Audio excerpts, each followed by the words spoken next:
Good morning. Thanks for the time. So let's start by why don't you tell us what the debut of your C series that happened here and how was it Well, it's received? very exciting. It was the debut of the C Series at a major air show. We had a CS-100 on display, flight test vehicle number 5, which is fully outfitted with seats and bins and all the interiors. We use it for testing those and the environmental control system, etc., in real-life flight. And we use that as a static display. We've had surely thousands, maybe 10,000 customers go through it. What do you think, Isabel?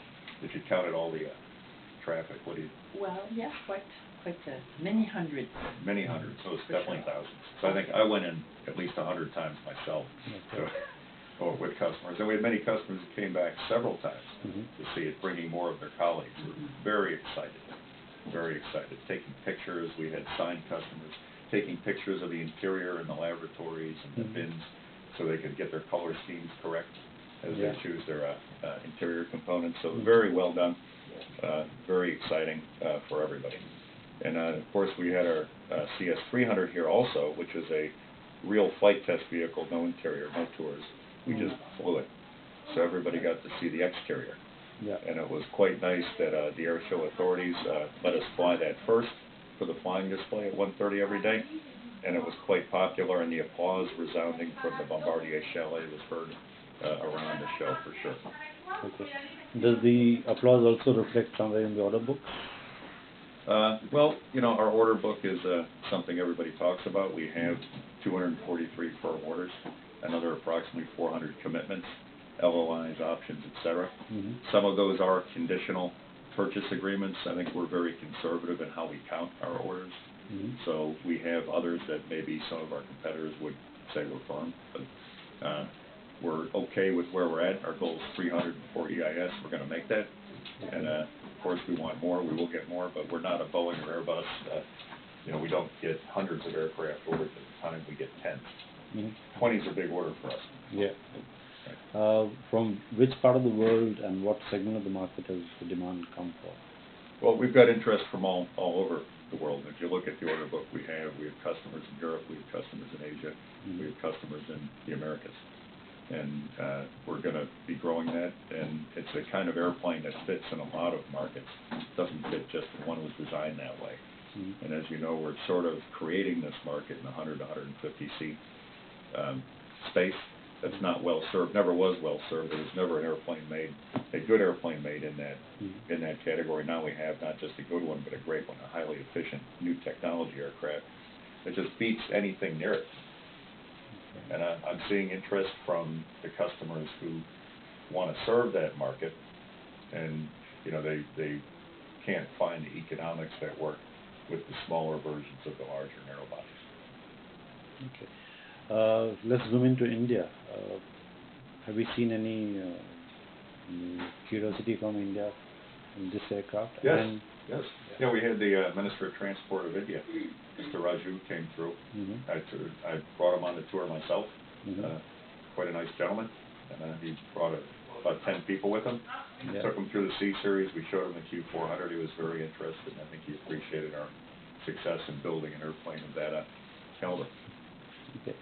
How would you kind of rate your performance in India, let's say, if you look at the last 5 years? Well, I'll be honest, we're very small in India. We're not a big player in the aviation market. We do have quite an extensive rail presence, which I'm not very familiar with. It's not my business. So if you want to learn more about that, I'm sure Isabel could help you arrange something. So we're a good corporate citizen in India. With our rail presence, we employ a lot of people in our engineering centers. On the aviation side, we're still small and we're kind of new. And right now, our biggest customer is SpiceJet. Yeah. Okay. Some of the other rivals of SpiceJet, especially like Air Costa, has gone in for Embraer. Was it a deal where you were also supposed to be in the reckoning? I think Air Costa is, a very small airline. I mean, when they signed this deal, which is questionable in my mind, for 50 E190-E2s, they had exactly 2 used leased aircraft, which were also on the ground at the time.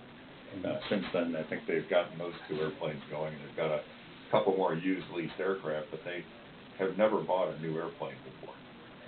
And they're flying Embraers, so they're looking for more used Embraers, and they're filling that fleet out.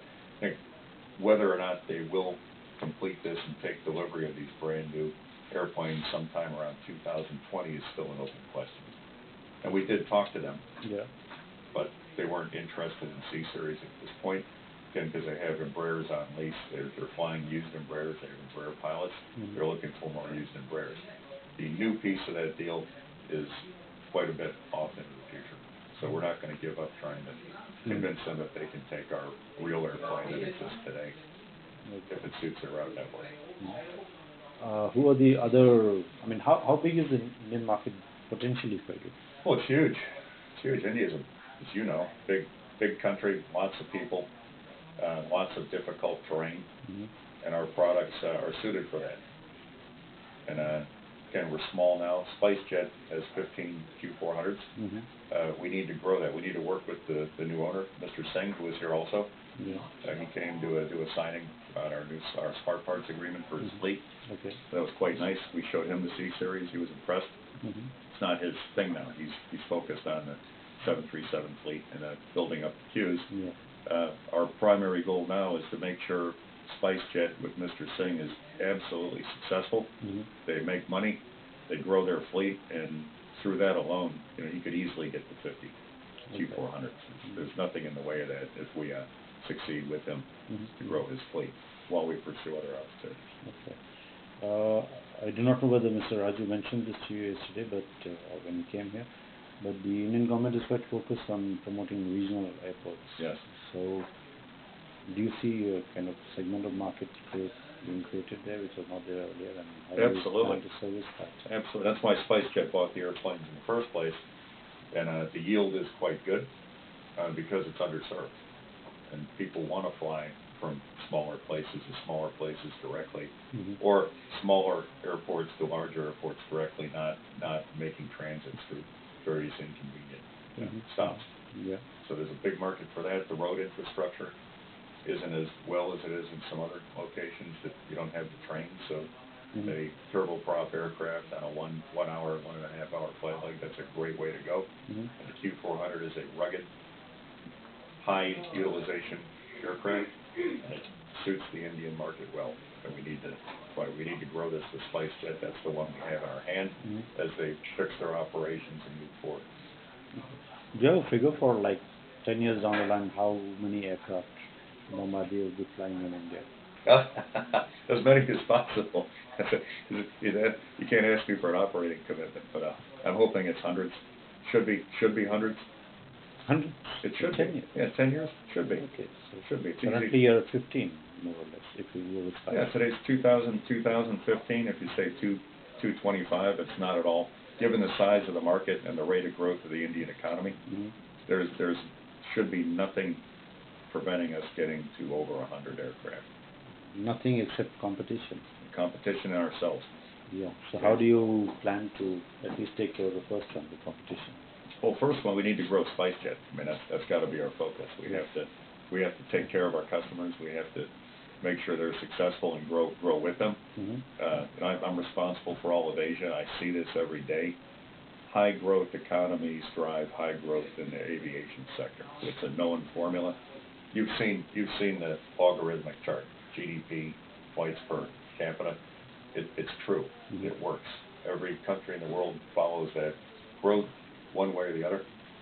It's true in China. It's true in Indonesia. It's true in India. The growth is there. If the economy keeps growing, there's going to be a very large demand for aircraft. The regional market should grow faster than the GDP.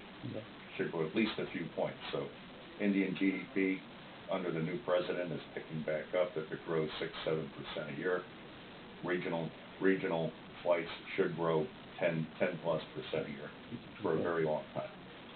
Are there any internally you need to do things to make Bombardier more vibrant, dynamic, present in India?